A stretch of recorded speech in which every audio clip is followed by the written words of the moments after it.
authority of Lord Krishna. Mameva, those who surrender to me, they only can actually get over of this Maya, and they can attain Supreme. Here, Srila Prabhupada recites a few references from Shvetashvara Upanishad. There he clearly says, uh, even Maya may appear illusion or some doesn't appear to be. It doesn't appear to be there, but there is a meditation behind it. That meditation is nothing but Krishna, who is the Parameshwara, Lord of everyone, who is controlling all this material mode and all this even spiritual or material energies. Everything he is the one who is holding it. And even we have Gunamayi, right? Gunamayi is the mode of all these um, qualities or nature. And also Guna is also referred to as a rope some places. And rope is tend to be bound, and we are all bounded by the material clutches of Maya. And we can only unbounded by the person who is unbounded, who is not bounded by anything. That is Krishna, nobody else. One who does spiritual devotional service, they can only attain mercy of Krishna, and they are qualified to be unbounded by Krishna.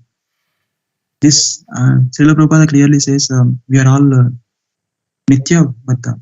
We are all always eternally we are bounded by this material clutches, contaminated by, because we have contamination towards material energies, and we forgot the eternal relationship with Krishna. Since because of that, we are unable to surrender Krishna. But by the mercy of Krishna, when we surrender, again we can get rid of all this material energy. But it's very difficult. But it is possible only when we surrender to Krishna and do pure devotional service. And even Lord Brahma or Lord Shiva, they are all almost equal position with Krishna, but they are also bounded by all this Maya. We have every day we are reading about Brahma Vimochana Lila in Bhagavatam. There itself clearly establishes Krishna's supreme potency, and Brahma thinks like he is the creator and he is the one who is doing everything, and like that he thinks. But Krishna proves who is the boss. And even Lord Shiva is also bounded by this material Maya, and the entire Maya. We have many references. If you take Bhagavatam, that Mohini, Lord Shiva actually wants to see. He goes to Vishnu and asks about, I want to see your avatar. I haven't seen. But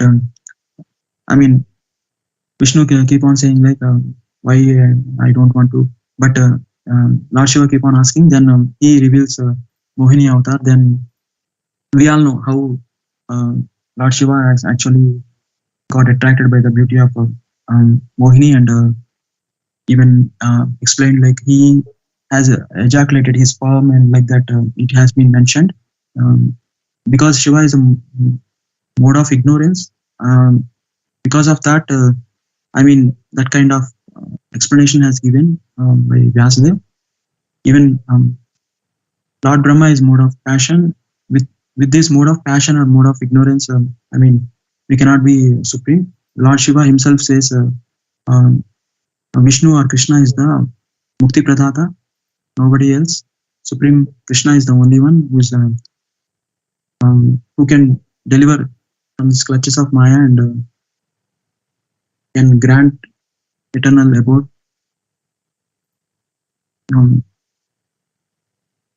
And we also seen Mahabharata, where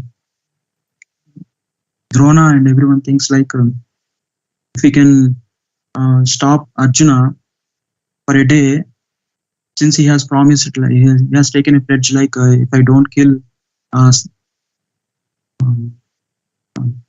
who's that? Jayadratha.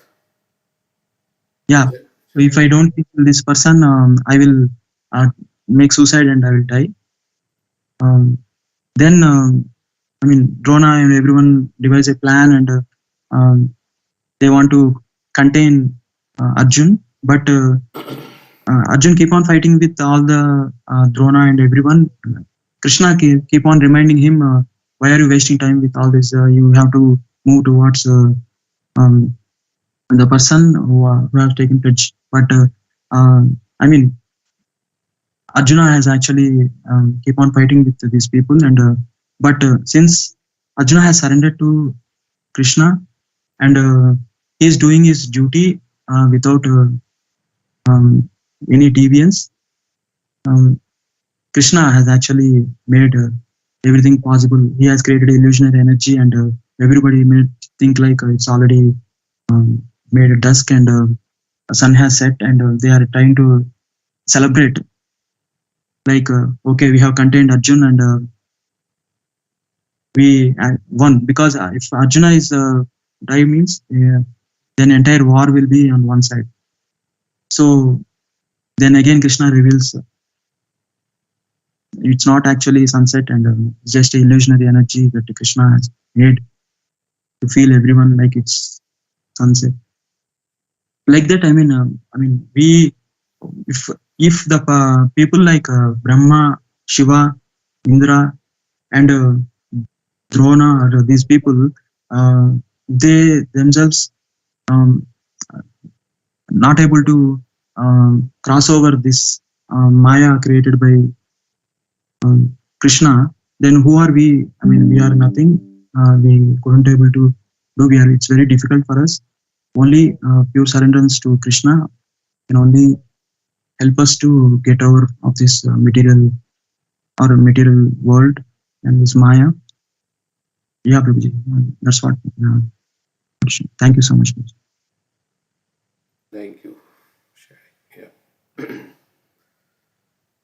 Okay. So Maya is more powerful. I mean, one time Jayadvaita Maharaj was asked, if Jiva is superior to inferior energy, then why is the Jiva controlled by Maya? Krishna says para prakriti and apara prakriti. Right? He says the Jiva is the superior energy and the matter is inferior energy because we have given our Heart to Maya.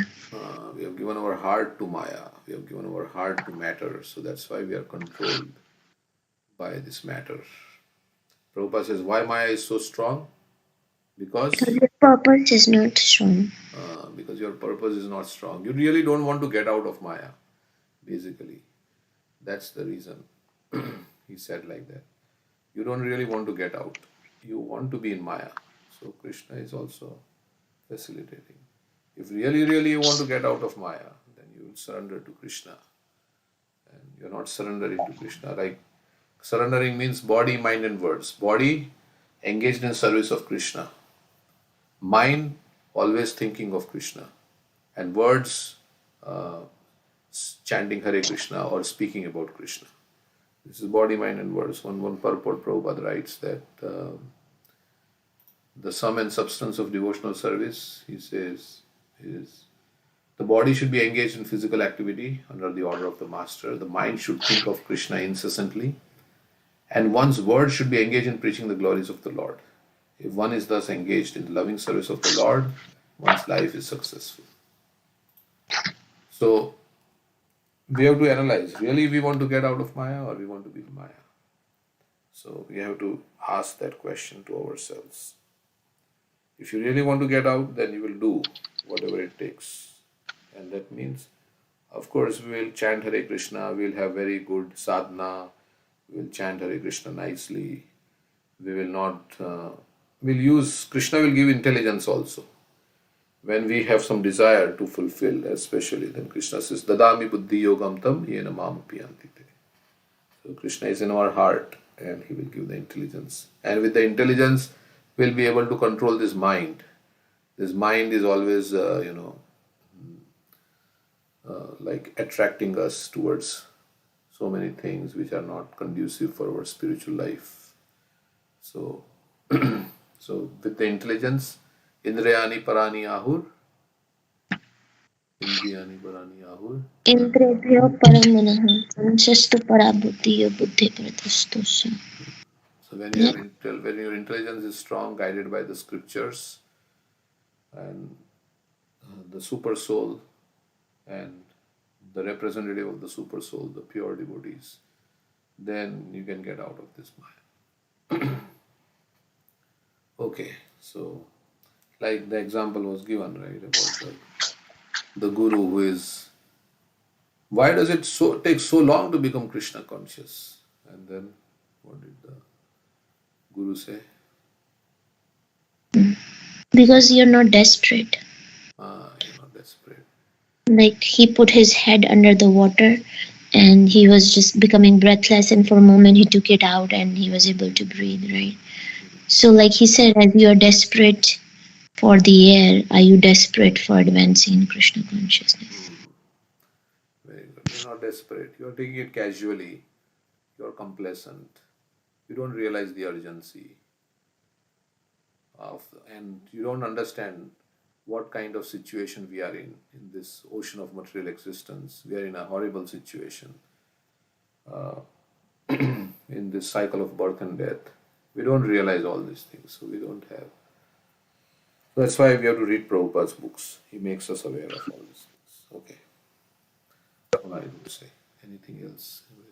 Prabhu, the 3.4, I wanted some discussion on Bhagavad Gita 3.4. Okay, so let's pull that up. Okay, Prabhu. 3 point.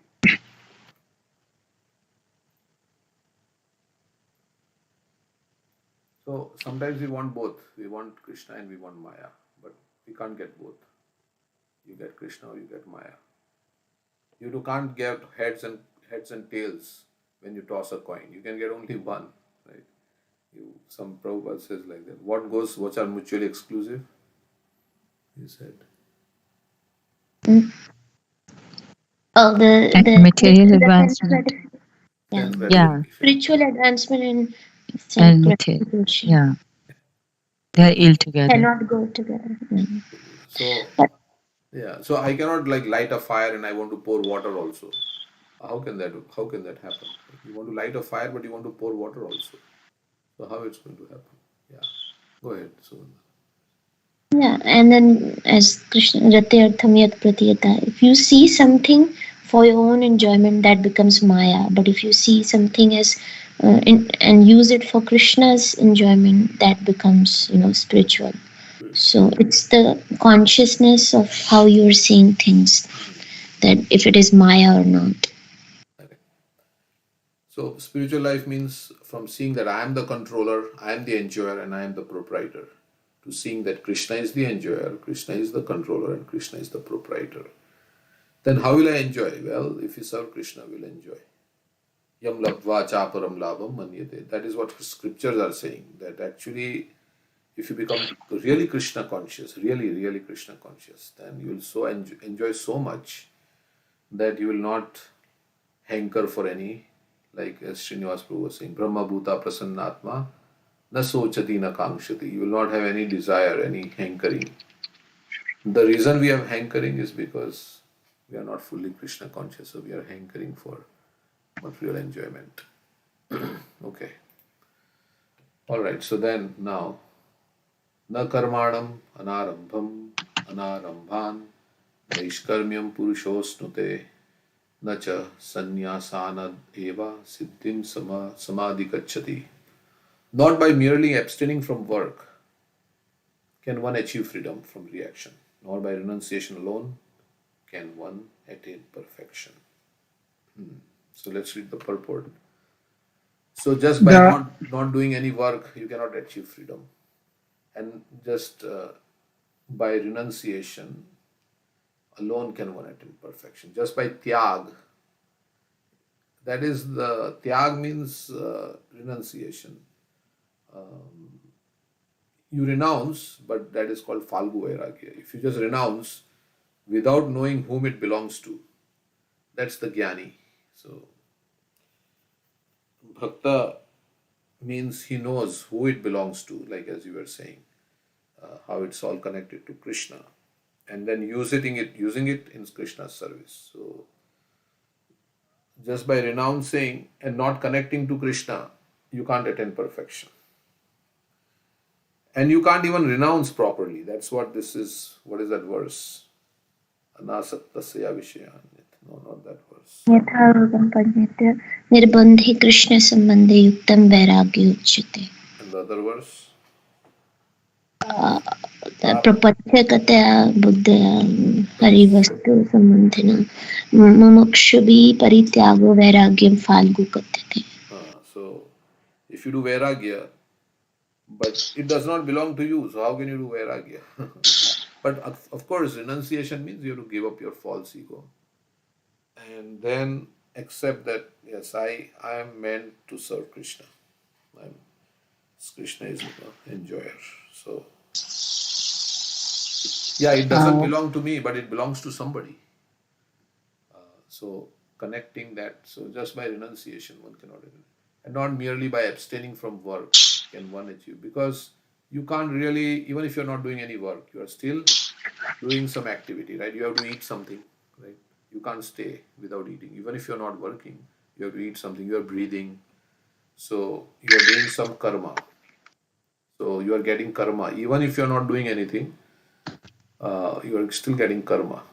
Because if you don't offer that food to Krishna, then you are getting karma.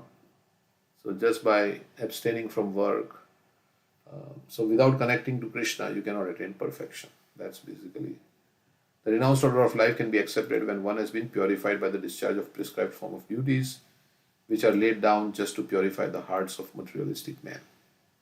So this is talking about sannyas. Sannyas can be taken only when your heart has become purified. Okay, Suresh Prabhu left. He asked the question, but okay, he's joined back. Without purification, one cannot attain success by abruptly adopting the fourth order of life, sannyas. So, you can't Yes, just Prabhu, say, sorry, some connection issue in between. okay, My main this thing was the last two sentences. okay, I could not able to catch. I feel it is a contradicting. So maybe with my limited awareness. okay, we So can that's just where read I. last two sentences. On the other hand, if someone takes to transcendental service of the Lord, even without discharging his prescribed duties, whatever he may be able to advance in the cause is accepted by the Lord Buddhi Yoga. Swalpamapi yasya dharmasya trayate mahato bhayat. Even a slight performance of such a principle enables one to overcome great difficulties. So let's say you are Brahmana, Kshatriya, Vaishya, Shudra, and you have your duties according to your Varna and Ashram. You are Brahmachari, Grihastha, Vanaprastha. But you are not able to discharge if you take up Krishna consciousness and you do some devotional service and you may not be able to discharge your prescribed duties. So this verse is saying that there is no loss. What is so because this is the activity of the soul, the credit that you accumulate in devotional service is related to the soul, and that lasts eternally.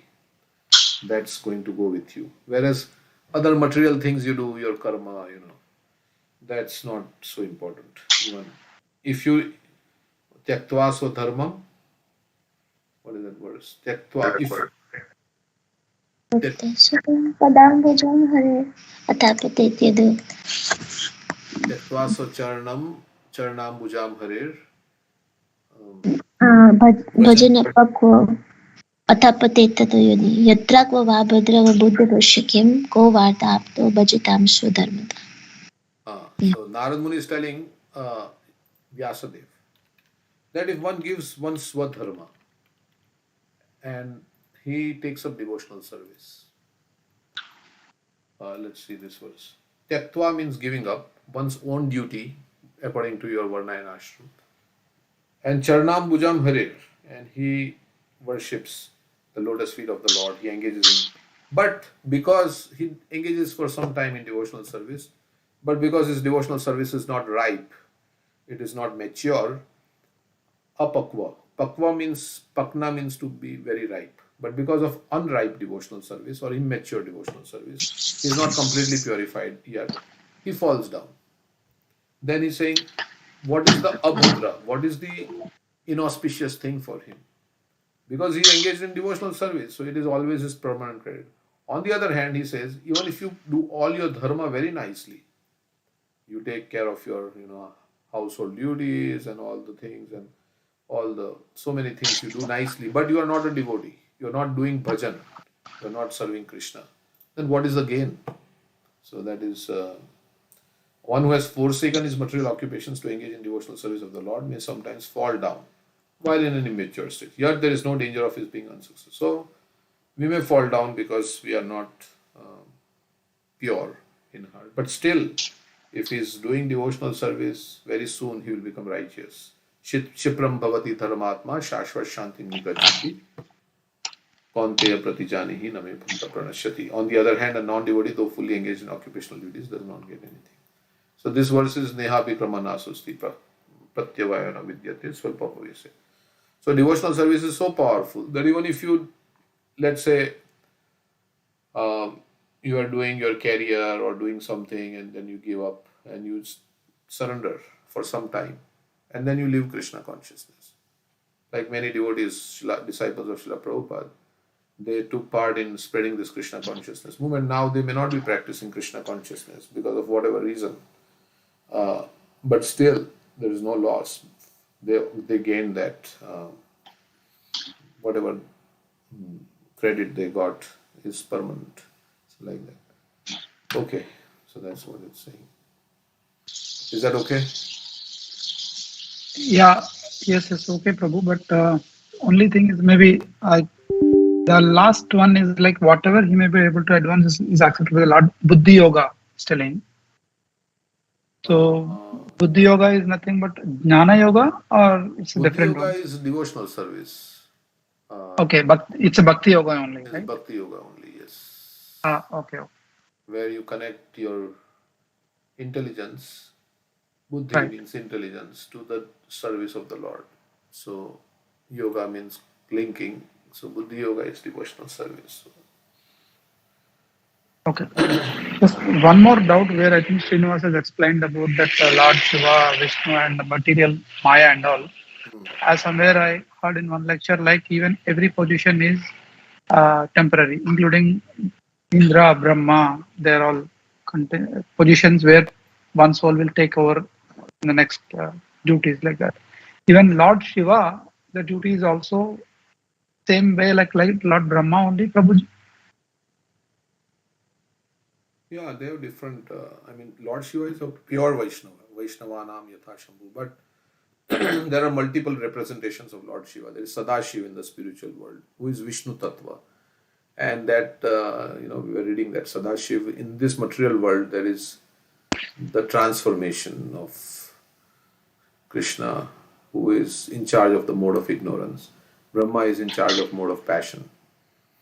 So they have different duties. So Lord Shiva deals with ghosts and hobgoblins and like that because he So deals that with, yeah. sorry, Prabhu, that position is not permanent, right? Like Brahma, the other soul can take over after the time period. Similar way, Lord Shiva, the same. Lord Shiva's position, yeah, that's what I was saying. There is different Shivas. And Okay. there is Shiva in the material world and there is Shiva in the spiritual world. Or Sadashiv, who is between. He is a Vishnu Tattva actually. Sadashiv is Vishnu Tattva. But Shiva Tattva is eternal. He is in between the material. He does not die like the Jivas die and like Brahma dies. So Lord Shiva does not die. There is a nice article we were reading by Chaitanya Charan Prabhu on this about different positions of Lord Shiva. Right? Somebody like to explain the different positions of Lord Shiva? Different manifestations of Lord Shiva. Okay, Prabhu, we can share the link. I'll read through so that the class can be continued. Yeah. This is what is the position of Lord Shiva?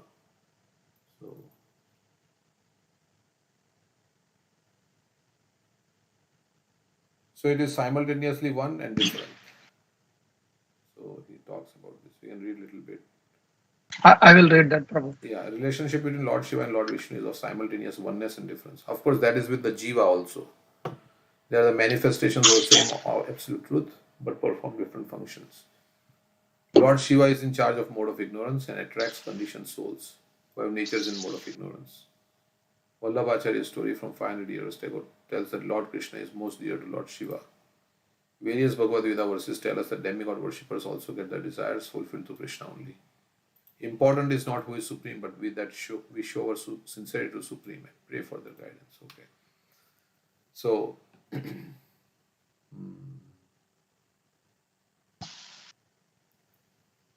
let's see here.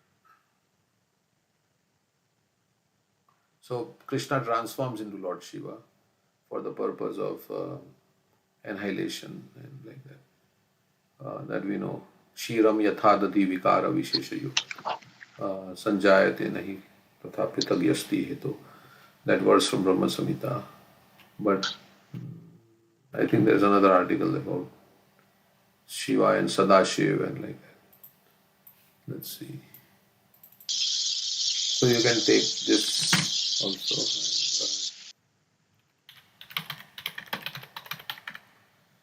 Sadashiv.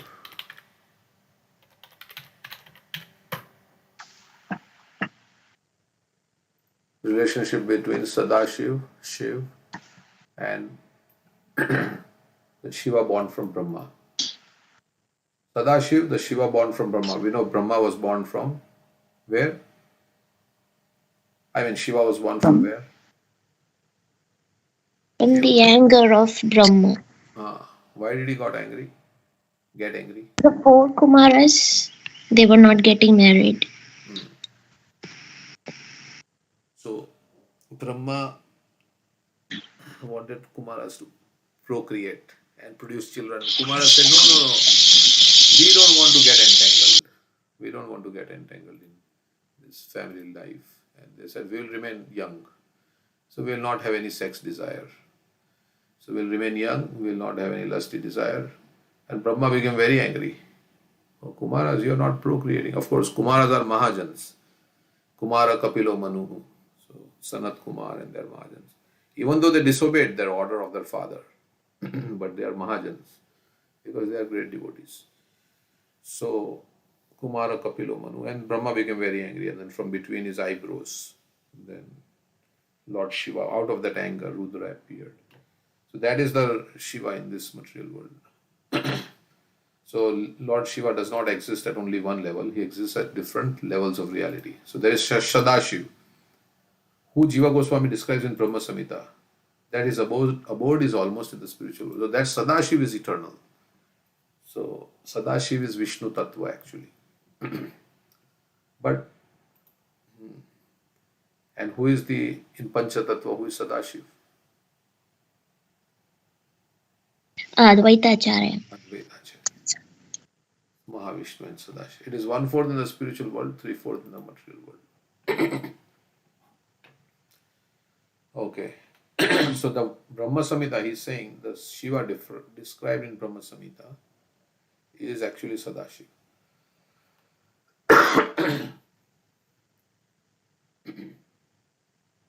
Or, yeah, that abode is eternal.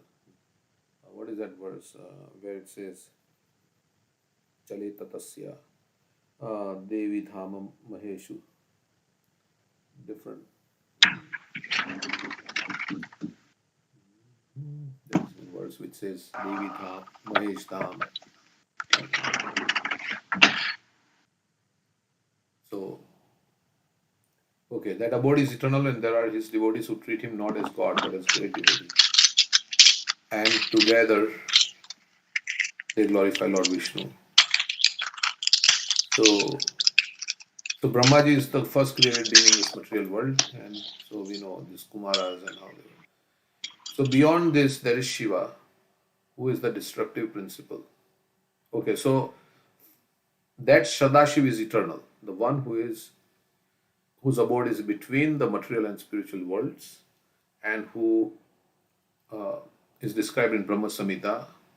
He is eternal. But this Brahma, who manufactures this, who produces Lord Shiva. So that one is not eternal. Just as this Brahma is meant for this universe, similarly, this manifestation of Rudra is meant for this universe. So Rudra comes out from the anger. Then that Rudra starts reproducing, and then Brahmaji becomes a little scared. So that he's so angry that he'll produce creatures like him. So better you go and perform austerities. So then Rudra is very angry. He makes everybody cry because he's very angry. He is produced from anger. Then later on the process of creation, this Rudra expands into more Rudras. So this Rudra, there are 11 Rudras. The multiple Rudras are there. They come from the Rudra. They come from this Shiva who has come from Brahmaji. So within the universe, Shiva is the son of Brahmaji. Okay, so like that. Oh, but there are many Shivas available. So you said that one is in spiritual world, one is in a material world. Right? One is in between the spiritual and material world, that is Sadashiv.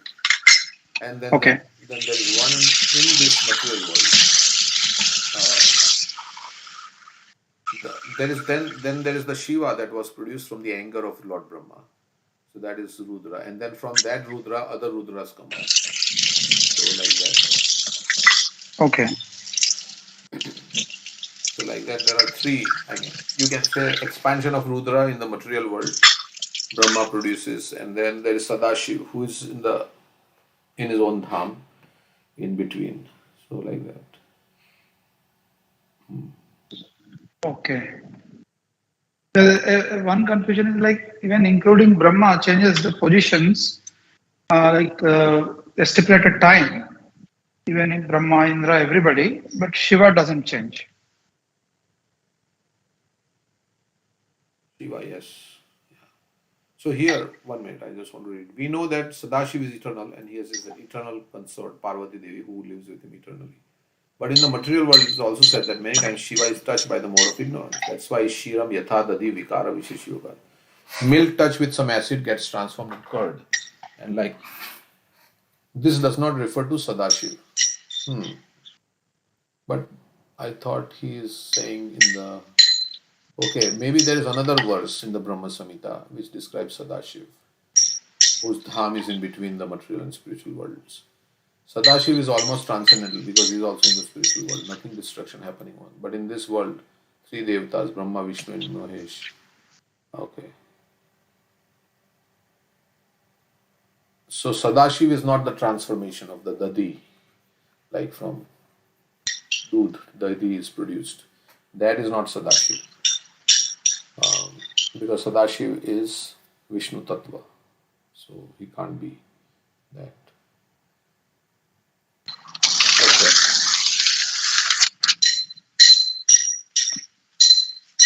Okay, it's little.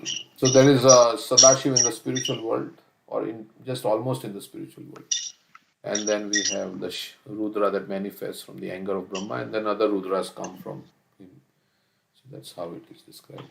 Those are transformations of milk into yogurt.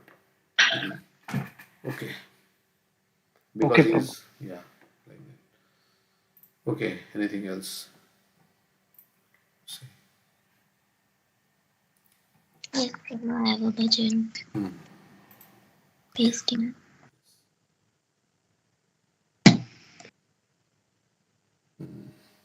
Just 1 minute. Yeah, I'm sharing my screen. Okay, Prabhu. Mama mana mandire raho nishidin Krishna Murari Shri Krishna Murari Bhakti Priti Mala Chandan Tumi niyo he niyo Chitanandan tumi niyo he niyo Chitanandan Jivana Marana Tab Puja Nivedan Sundar hai manhari Krishna Murari Shri Krishna Murari ऐशो Nand Kumar और नंद कुमार हबे प्रेम प्रदीपे आरती तमार नयन जमुना झरे अनिवार तुम्हार विरहे गिरिधारी कृष्ण मुरारी श्री कृष्ण मुरारी बंदन गने तव बाजुक जीवन कृष्ण मुरारी श्री कृष्ण मुरारी मम मन मंदिरे रहो निशि दीन Krishna Murari Shri Krishna Murari. Translation. Please abide in the temple of my heart both day and night, O Krishna Murari, Shri Krishna Murari. Devotion, love, flower garlands, and sandalwood, please accept them, O delighter of the heart. In life or in death, I worship you with these offerings, beautiful one, O enchanter of the heart. Come, son of Nanda, and then, O son of Nanda, I will offer you Arati ceremony with the lamplight of my love. The waters of the Yamuna river cascade incessantly from my eyes in your separation, O holder of Govardhan hill. May I pass my life absorbed only in songs of your praise, O Krishna Murari, Shri Krishna Murari. So Bhaktivinoda Thakur is praying that please reside in my heart day and night, and let me spend my life absorbed in your songs of your praise. And I will offer you these things: flower garland, sandalwood paste, and I will offer you with love. Patram pushpam phalam toyam yo me bhaktya prayachati. That's what Krishna is looking for, love. And the arati ceremony that I offer you, that's my love, the light of my love that I'm offering to you. And in life and death, I want to offer you these offerings. Um, so I was thinking, as uh, the success of our life, perfection of our life, Bhagavatam says, is eta nirvidyamanam nam ichittam akuto bhayam. No, etavan sankhya yoga bhyam swadharma parinistha janma labha parapumsam ante narayana smriti. The highest perfection of human life is to remember Krishna at the time of death. The time of death is very it's a lot of suffering that we are going through. 40,000 scorpions are biting us. How can we remember Krishna at the time of death? Only if we have remembered Krishna day and night. And how can we chant Hare Krishna at the time of death? Only when we have practiced chanting Hare Krishna all the time with our heart, not just with our lips, but should be heart deep, not lip deep. Then we can remember Krishna at the time of death. So that's what Bhaktivinoda Thakur is saying, that let me remember you day and night, and let me pass my life absorbed in you, so I can remember you at the time of death, so I can go back to you. Thank you, Prabhuji. Nice. Let my mind be like a temple, because if I think of Krishna, then my mind is like a temple. Because Krishna is residing in my mind. Manmana bhava mad bhakto madhyachi mam namaskuru mame veshyasi satyam te pradijane priyosine. Krishna is saying, always think of me, become my devotee. So devotee means always thinking of Krishna, and you can't think of Krishna always until you have love for Krishna. Whoever you love, you think of that person or that object. So the more we have love for Krishna, the more our thoughts will be on Krishna. So how do we develop love for Krishna? We have to hear about Krishna. Nitya Siddha Krishna Prem Sadhya Kabunoi Shravanadi Shuddhi Chitte Karayodaya. We hear about Krishna, and really from our heart we want to genuinely desire, Krishna, I want to come back to you, I want to connect with you, like that. So this Maha Mantra is like that. I want to connect with you, Krishna. And so in that mood, please pick me up. Yeah, so Like that. So slowly our love will develop, and then we will remember Krishna more and more. Like some devotees, they take so much relish in doing service to Krishna. They're like Dravida Prabhu, I know she's like absorbed in always in reciting all the wonderful verses which relate to Krishna and Krishna's beauty and so many things like that. Writing poems. Writing poems, like that. Yeah, he's doing his service and he's absorbed. So like that. And others are absorbed in spreading Krishna consciousness. They're reading scriptures, sharing the scriptures with everybody, which is also very dear service to Krishna, because that is his mission. Krishna is crying in the spiritual world for all of us, because we are like in so difficult situation. We are struggling so much in this world. Which father will like that? Children struggling all the time with birth, death, old age, disease, and Krishna is also crying. I mean, Krishna wants us back, basically. So that's the. So we can offer. This is all these activities are there to increase our love, devotion, love, flower garland, sandalwood. Okay. And he's saying because of separation, of course, he's so advanced that tears are coming from his eyes incessantly.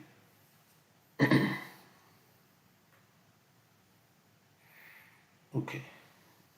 I mean, tears come in a way that, you're thinking that I was the one wanting to enjoy separately from Krishna. I decided, I had envy towards Krishna, but Krishna is so kind. He's still, fulfilling so much of my desires. How fallen I am, and how great is Krishna. How liberal Krishna is, that even though I've turned away from him, he is still unconditionally ever willing, ever working, Ever waiting, ever working. He's ever waiting, ever willing. No matter what I have done, he's ever willing. If we connect with him, he's ever willing, ever working, and ever waiting. He's waiting. So only a few more years before we change the body, or we go out of this body. Only for a few more years. So give this one life to Krishna, as Bhakti Charu Maharaj was advised. Don't think your life is too long and you're going to do so much. You're going to accomplish so many things in life, and you have so many things you're thinking. But don't think you have so many ambitions and this and that.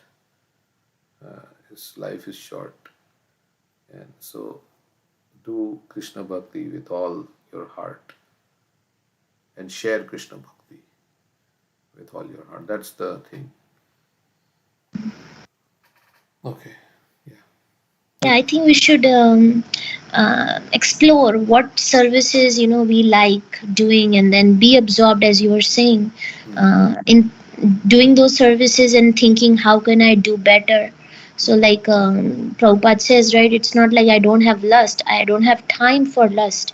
So you fill up your day with so many services and activities and preparation for your services that you don't have time to think of anything else. And then your life passes just being absorbed in service to Krishna, and time of death comes. Yeah, then you transfer to the spiritual world. Yeah, many of us are doing things which we don't like also, but of course sometimes service, yeah, you have to do something. But like in a career, you may not like your career, and many people don't have job satisfaction because they don't want to do something else, but they are doing something which which is not their nature. But because they want to get money, they have to do this, because otherwise how will they get money? So it causes dissatisfaction. But why would you live your life in dissatisfaction for your whole life? For some time it's okay, but then what you want to do for Krishna, you should do. Of course, every service, if you're doing for Krishna, it's good. But Otherwise, you spend your whole life doing what you don't like to do, and what you want to do, you cannot do. So, of course, many people like to work because it gives money, and money gives sense gratification. And money you can spend for sense enjoyment, or it's a form of security in this world. So, which is not there really. I mean, money is not really the security. To some extent, yes, it is. But when you have got an incurable disease, even if you have lots of money, you can't cure yourself with that money because there is no cure for many diseases. There is no cure. So, like muscular dystrophy and all this, so many different diseases are there. And even if you have money, yeah, you can get some treatment, go to the doctor. But whether the treatment will work or not is also there. I mean, you can't say it will work. It may work, yeah. So imagine how life is so filled with so many different kinds of anxieties. And so how can we enjoy in this kind of situation? But Maya is so expert that she makes us think, yes, no, you can enjoy. You can enjoy. So, and then we think this is mine, and I think this is mine, and then you get some enjoyment out of it. This is mine. But then that mine thing is also taken away by time. At any time it can be taken away. So I think this is my house, or this is my car, or something like that. I possess so many things, or this is my family, or something. But all this can be finished in a moment. Then that minus is gone. Either you depart or the other. You depart, then everything is lost.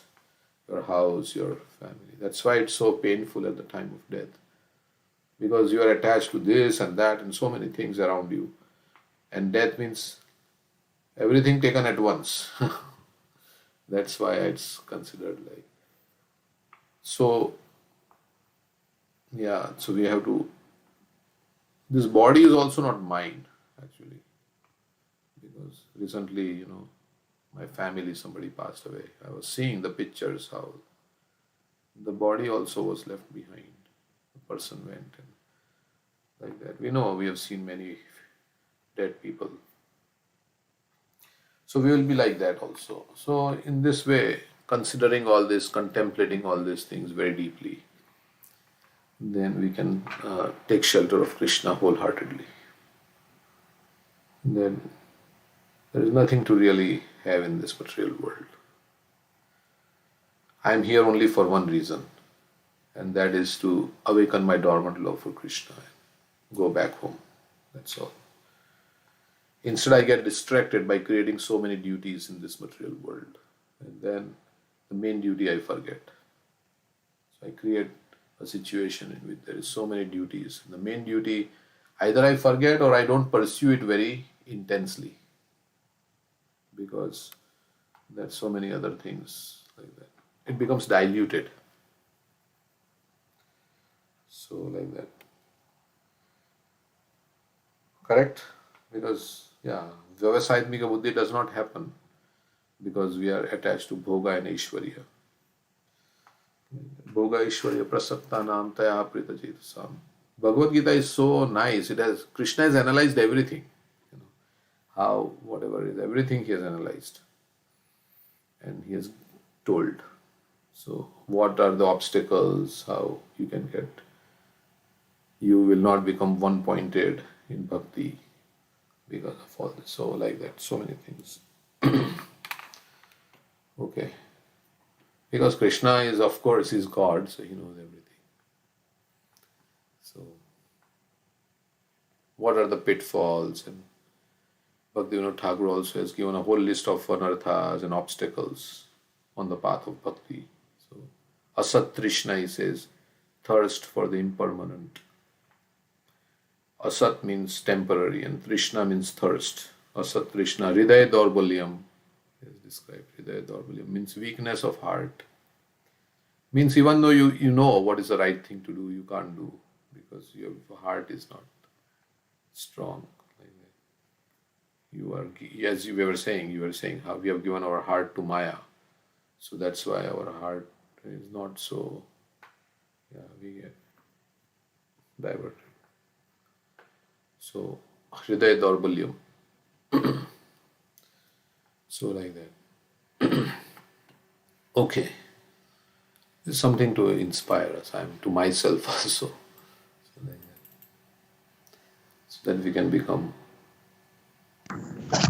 serious about our bhakti. Bhajan karo, sadhan karo.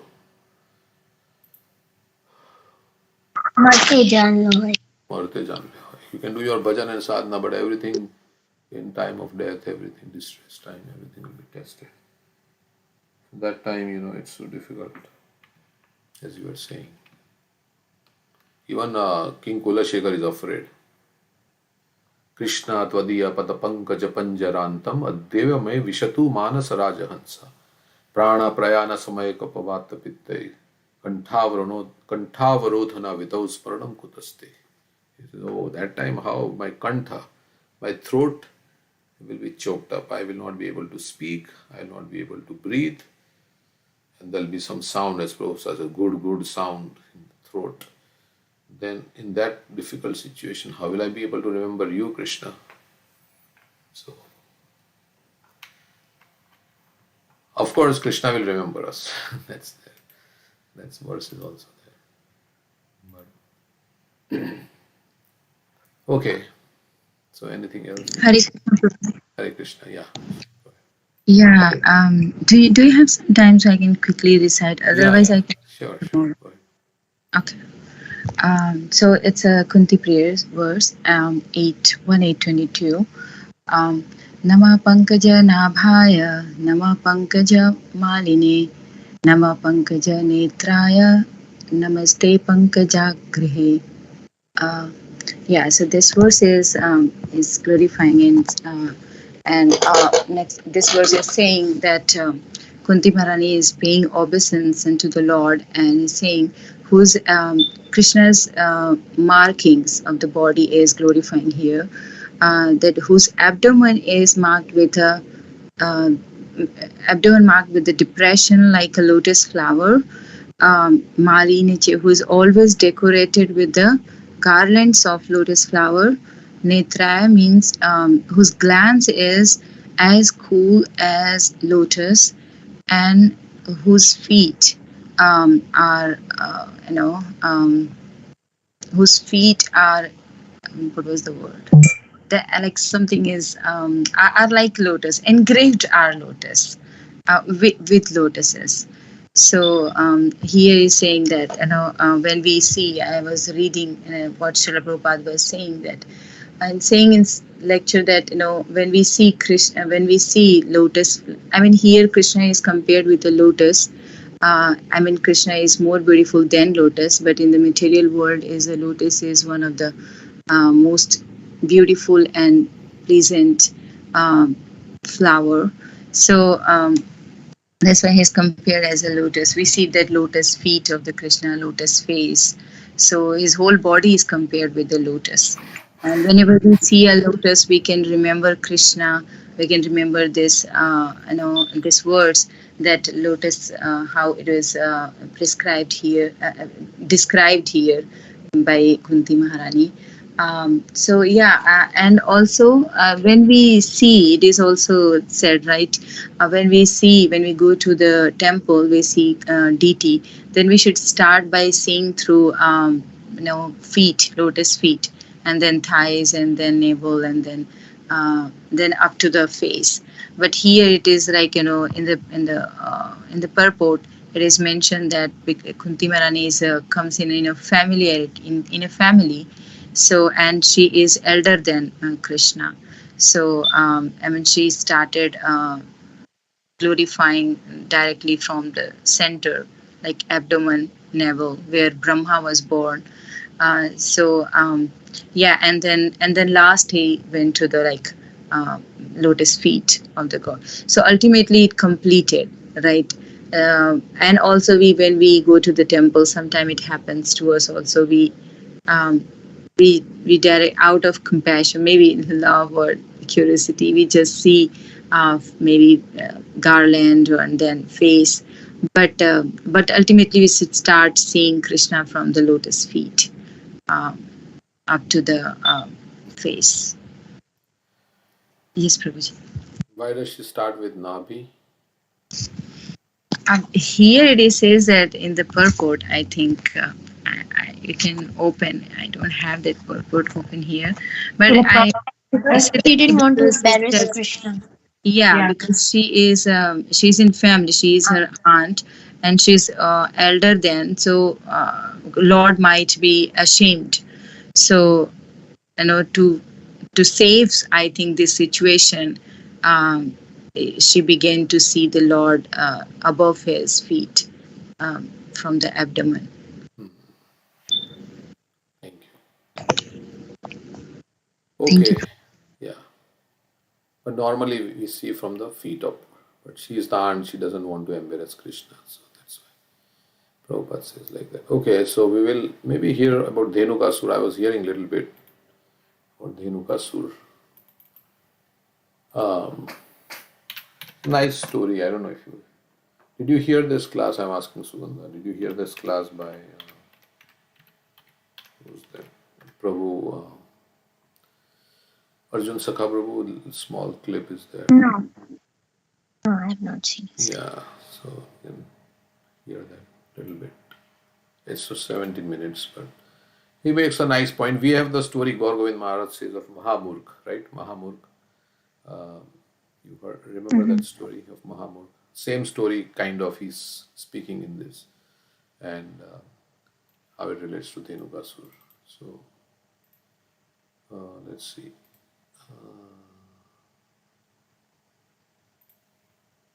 One minute. Old. I have to share my thing with the Dhenukasur Mahamurk story, kind of how Balramji destroys the. Balramji is shaking the tal fruits, tal trees, and then all the fruits are coming in Dhenukasur. So our false ego, when it's shaken by Balram or the representative Balram, then the Dhenukasur comes out. The false ego goes out or is killed. That's what it's saying. So the king said, I have something for you. I'm going to play this in the middle. Sadhu understood. And but बार बार वही बोलता है Bhagavad Gita as it is, Bhagavatam as it is. वही बोलता है Krishna is supreme, Krishna is supreme, Krishna is supreme. He is speaking the same thing. कितना पकाता है, कितना बड़बड़ करता है. I by demons. For 2 years there were no demons, but now another demon was sent by Kamsa. Krishna's friends wanted to go to the forest of Talvan, one of the 12 forests.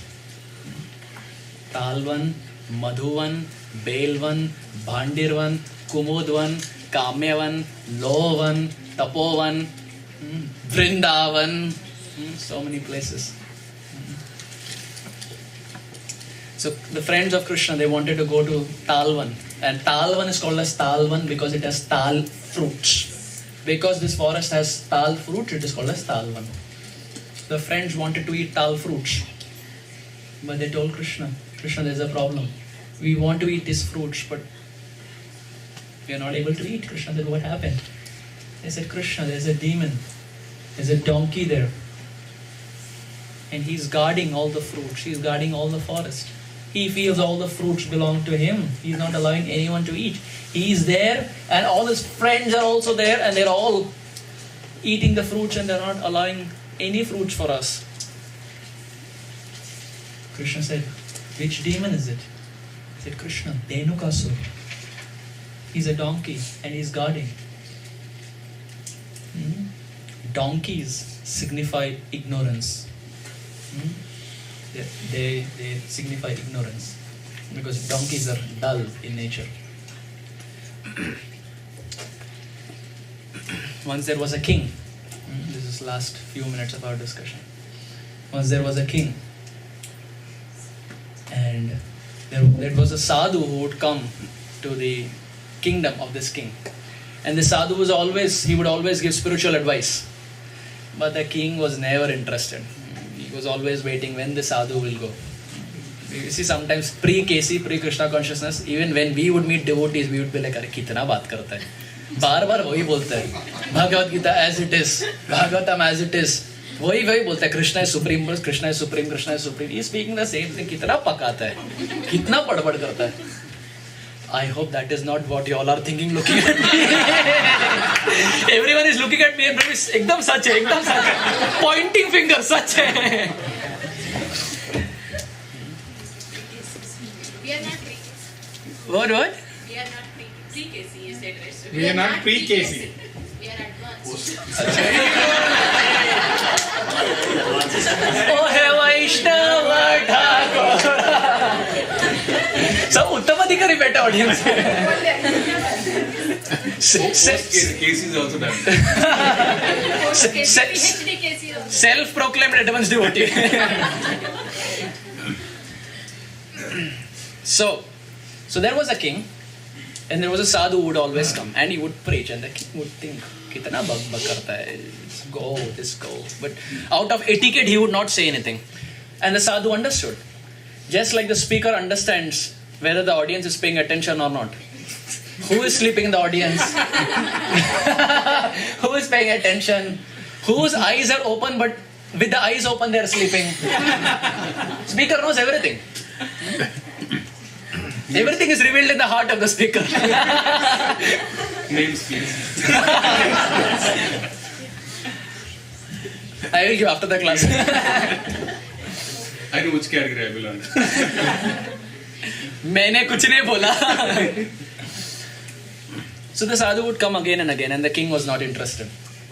So the sadhu understood, and the sadhu said, "Okay, I have an option for you. I will permanently go from here. I will never show my face to you, but there's a condition." The king said, "What? What is the condition?" And the sadhu said, "You have to make the most foolish person as your chief minister. If you make the most foolish person as your chief minister, I will leave this kingdom forever." This king said, "Wonderful. Good deal. It's not difficult to find foolish people. थोड़ा ढूंढेंगे तो गधे मिल जाएंगे." Again, don't look at me. गधे बोले सब ऐसे देख रहे हो. है प्रभु जी. So he said, "Okay."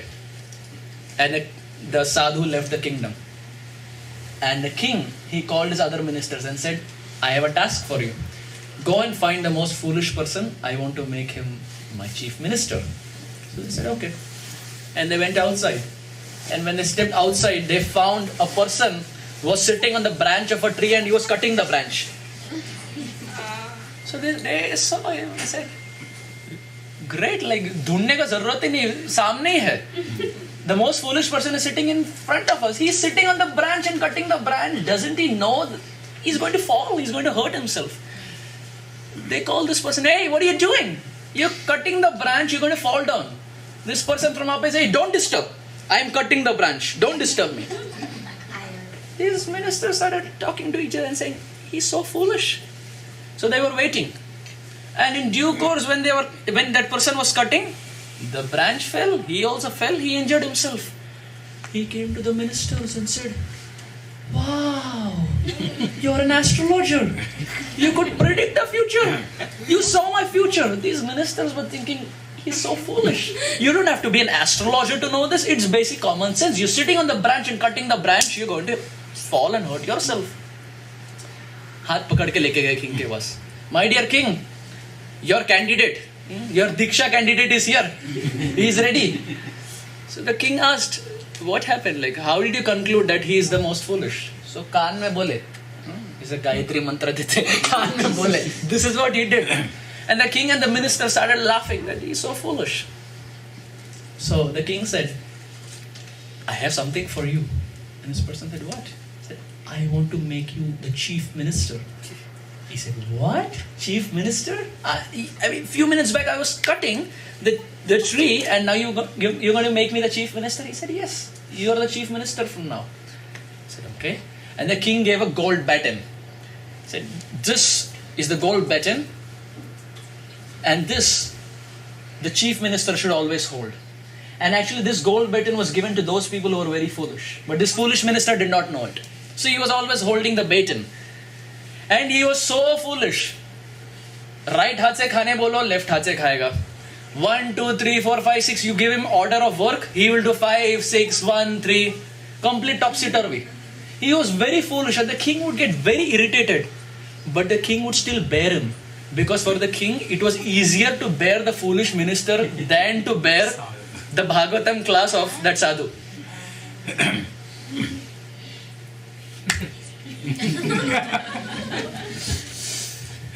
So the king was still bearing. And time was just going this way. And whatever you ask him to do, he would just do it completely topsy-turvy and like very dumb and very foolish. The king would not say anything.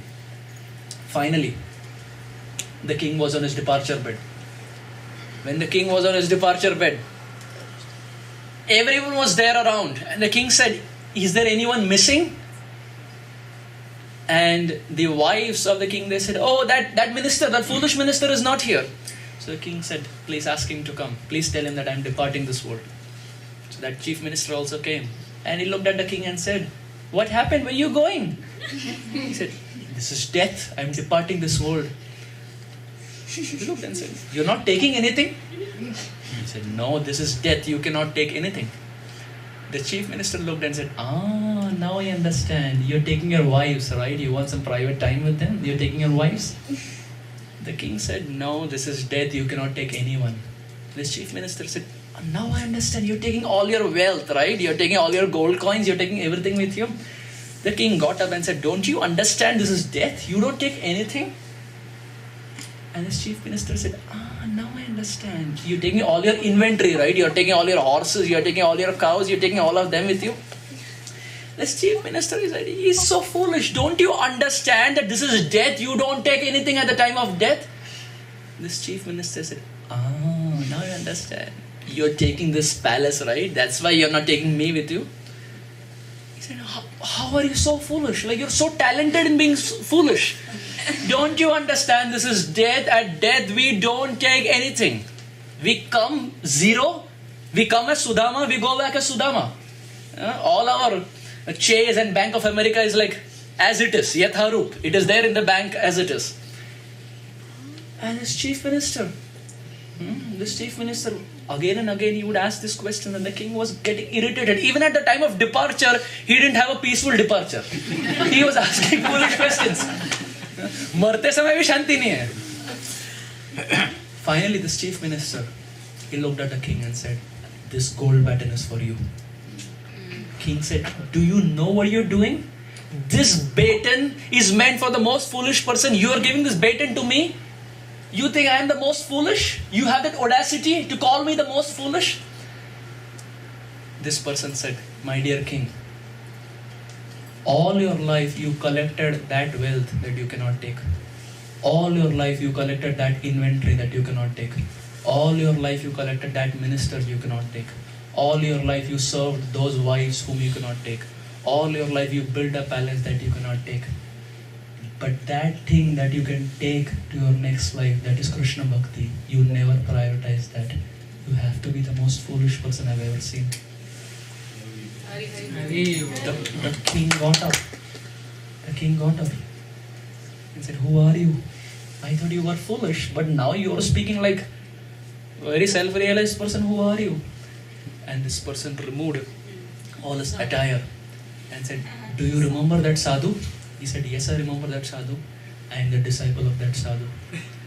That sadhu understood that you are not taking spiritual advice. So on purpose, he tricked you. He asked me to sit on that branch and cut that branch. So it was not coincidence, but it was well planned.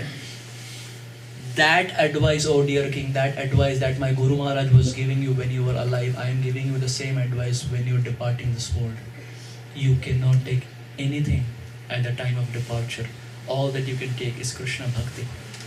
And the ignorance was completely dispelled. And the king came to reality, but it was very late. What is the moral of the story? The moral of the story is Krishna Bhakti is the only thing that can be taken ahead. While second and most important, ignorance is destroyed by Gurudev. It is only Guru Tattva that destroys ignorance. Om Ajnanatimirandhasya Jnananjanashalakaya Chakshurumilitam Yena Tasmai Shri Gurave Namaha. Ignorance is only destroyed by Gurudev, Guru Tata. And why did we quote this pastime? Because Dhenukasur is a donkey that represents ignorance. When they entered the forest, he represented ignorance, and Krishna said, Balaram, it's time for you to step into the field. All this while I kill demons, but he denotes ignorance, and ignorance is killed by Guru Tattva. Balaram, go ahead.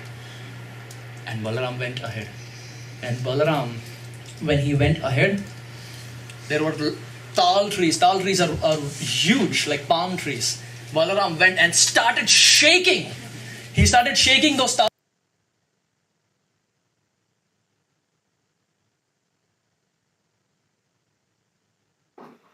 Don't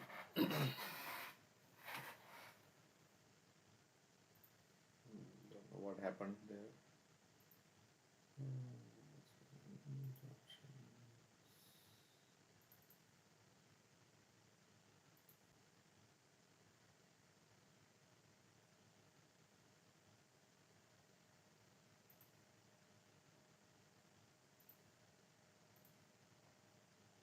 Am I audible on the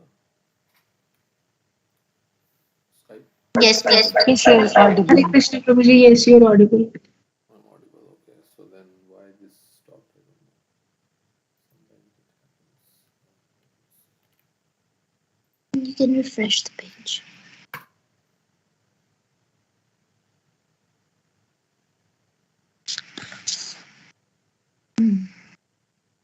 Anyway, so he's shaking the tree, and so when the Guru shakes our false ego, then this donkey of ignorance, Dhenukasur, he was perturbed by that shaking, and he comes out and then he's killed by Balram. So he was saying that basically.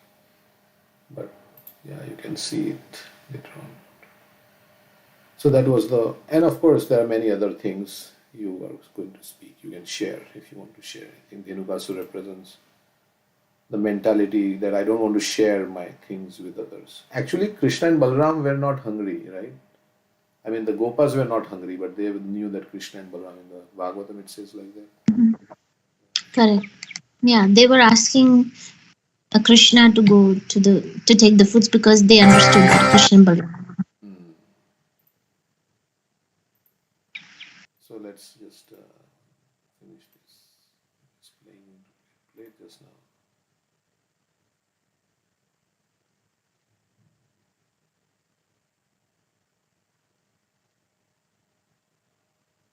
Something has happened. Starts shaking us. When he shakes our false ego, that's when we understand, wait a minute, all this while I was Dhenukasur. All this while I was dipped in ignorance. That's when the ignorance starts coming out and we understand this is wrong. This is not the way of life. Gurudev shakes our false ego. And Balaram was shaking the tall trees. Dhenukasur with full speed charged towards Balaram. And when Dhenukasur charged towards Balaram, Balaram very effortlessly, he held the hind legs. He held the hind legs. He whirled and threw him right in the tall trees.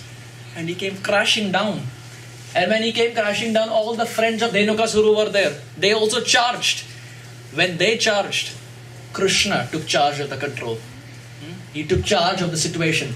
Balaram was fighting Dhenukasur. Krishna was fighting the Dhenukasur friends, the friends of Dhenukasur. And same. The same thing they did with Vatsasur also. Whirling around. Mind you, they are donkey. It's not a 5-10 rupees like plastic toy that they are moving. It's a donkey. And with one hand, Balaram is moving the donkey. That is the power of Balaramji. If Balaram can shake ignorance so effortlessly, can he not shake the ignorance of our heart? If the donkey can be shaken so easily, What is our ignorance in front of that donkey? He just whirls him around and throws him, and Dhenukasur dies to the ground, completely bleeding. Shripad Harisuri comments here. Shripad Harisuri very beautifully comments. Dhenukasur had this feeling that he is Apurva. Apurva means one without a second, like class apart. Dhenukasur always had this feeling that I am Apurva. Balaramji thought to himself, you're Apurva, right? I will also kill you the Apurva way. Purva means ahead, Apurva means behind. On purpose, he held the hind legs and rolled him. Ye yathamam prapadyante. You think you're Apurva, I will kill you the Apurva way. Purva means ahead, Apurva means behind legs. He held the hind legs. You're Apurva, I will kill you the Apurva way. Shripad Harisuri. Such a beautiful commentator, so rasik. Dhenukasur died, he fell to the ground, all his friends also died. And when Dhenukasur died, the fruits also came down. And if you remember, when we spoke about the fruit vendor pastime, at that time we made this point that when the fruits came down, it was mixed with the blood of Dhenukasur. And Krishna's friends did not eat it. But the Pulinda ladies who were there in that village, they came and ate those fruits. Do we remember that? Those who were there? So when the fruits came down, it was mixed with the blood of Dhenukasur and it became muchi. It became contaminated. So Krishna and his friends did not eat. But the Pulinda ladies who were below Shudra, they came and they enjoyed the fruits. After Dhenukasur was killed, something very, very, very interesting happened in Vrindavan. What happened? We'll see in the next class. Premanande Hari Hari Srimad Bhagavatam ki Jai. Okay, anyway. So a little clip about Dhenukasur. And there are so many other things on Dhenukasur. We'll hear the class. Okay. What to say? Anybody? I'll give him some.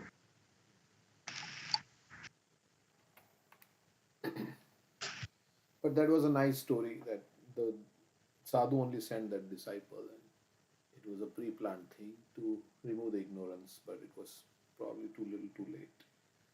So, but even on the deathbed, one can attain perfection if one surrenders to Krishna, like Khatvanga Maharaj and others. So, yeah, keeping that in mind, and then we have to see what is the. Okay, so the next we can read, it's 8:23, we can read a few words. There is also one, we'll hear that later from Swayam Bhagavan Keshama. Doubt thing we want to finish, and then there's question answers. Okay.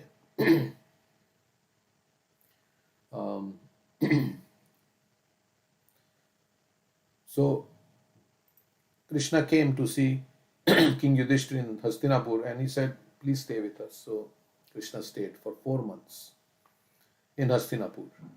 The 4 months of the rainy season are called Chaturmasya. During this period, the generally itinerant preachers and Brahmanas stop at a certain place, are itinerant preachers and Brahmanas. Itinerary, we say. What is your itinerary? Means, what is your travel plan? So those preachers who travel from one place to another, they stop at a certain place and live under rigid regulatory principles because it's rainy season. Now it's not applicable because now we have modern conveyances and there's like that. But previously they used to walk on foot or things like that, so they couldn't travel in rainy season, so they would stay at one place. Although Lord Krishna is above all regulatory principles, he agreed to stay at Hastinapur out of affection for the Pandavas. So Krishna is Swarat, but if devotees want something, then he becomes subservient to devotees. So he stayed. Taking this opportunity of Krishna's residence in Hastinapur, all the citizens of the city got the privilege of seeing him now and then. And thus they merged into transcendental bliss simply by seeing Lord Krishna face to face. So they got to see Krishna face to face. One day, while Krishna was staying with the Pandavas, he and Arjun prepared themselves to go to the forest to hunt. Both of them sat down on Arjuna's chariot, which flew a flag with a picture of Hanuman. Of course, the animals that were being killed were also getting salvation because they were killed by Arjun, who is a pure devotee. Arjuna's special chariot is always marked with the picture of Hanuman, and therefore he is also named Kapi Dvaj. Kapi means Hanuman, and Dvaja means flag. So Kapi Dvaj is also the name of Arjun chariot, or one whose chariot's flag is marked with Hanuman. Or he is also named, means Arjuna is named like that, Kapi Dvaj. Or who is it referring to Hanumanji or is it referring to Arjuna? Arjuna's special chariot is always marked with the picture of Hanuman. And therefore he is also named Kapi Dvaj. Arjun. Okay. Thus Arjuna prepared to go to the forest with his bow and infallible arrows. He dressed himself with suitable protective garments, for he was to practice for the time when he would be killing many enemies on the battlefield. So that's why Kshatriyas they go. He specifically entered that part of the forest where there were many tigers, deer, and various other animals. The reason Krishna went with Arjun was not to practice animal killing, for he doesn't have to practice anything. He is self-sufficient. He accompanied Arjun to see how he was practicing, because in future he would have to kill many enemies. So sometimes the Prabhupada would tell his disciples, you give Bhagavatam class. Not that Prabhupada doesn't know Bhagavatam, but Prabhupada is telling you give Bhagavatam class because Prabhupada wants to see how his disciples are understanding the Bhagavatam and how they are speaking and like that. And if there are any mistakes, he would correct. So after entering the forest, Arjuna killed many tigers, boars, bison, gavayas, rhinoceroses, deer, hares, porcupines, and other animals, which he pierced with his arrows. Some of the dead animals that were fit to be offered in sacrifice were carried by servants and sent to King Yudhishthira. The ferocious animals, such as tigers and rhinoceros, were killed only to stop disturbances in the forest. Since there were many sages and saintly persons who are residents of the forest, it is the duty of Kshatriya kings to keep even the forest in a peaceful condition for living. So this is another reason.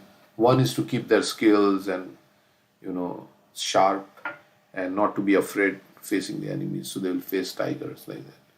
Arjuna felt tired and thirsty from hunting, and therefore he went to the bank of Yamuna along with Krishna. When both the Krishnas, namely Krishna and Arjuna, so another name of Arjuna. Arjuna is sometimes called as Krishna, as is Draupadi. So they went to the bank of Yamuna. Must be in Vrindavan. Or Yamuna flows elsewhere also. In Hastinapur also Yamuna is flowing. Delhi. They washed their hands, feet and mouth and drank the clear water of the Yamuna. While resting and drinking, they saw a beautiful girl of marriageable age walking along the bank of Yamuna. Krishna asked his friend Arjuna to go forward and ask the girl who she was. Krishna knows, but he's telling Arjuna, go and find out who is she. By the order of Krishna, Arjuna immediately approached the girl, who was very beautiful. She had an attractive body, nice glittering teeth, and a smiling face.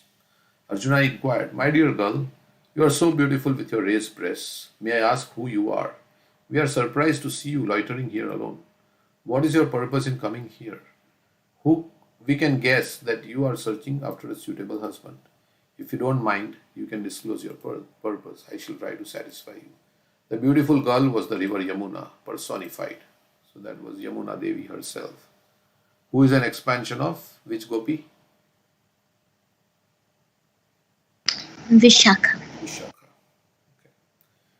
She replied, sir, I am the daughter of the sun god. So she is also called Yami. Yam and Yami are brothers and sisters, Yamraj and Yamuna. And I am now performing penance and austerity to have Lord Vishnu as my husband. I think he is the supreme person and just suitable to become my husband. I disclose my desire thus because you wanted to know it. So she's saying, I want to I'm performing tapasya to have Vishnu as my husband. So we'll continue. It's 8:30. Stop here. What happens next? And of course, Krishna marries. Kalindi is one of the queens of Krishna. Yeah, so this is marriage to Kalindi. It's going to happen. So, okay. Thank you very much for your association. Hare Krishna. Thank you, Prabhuji. Hare Krishna.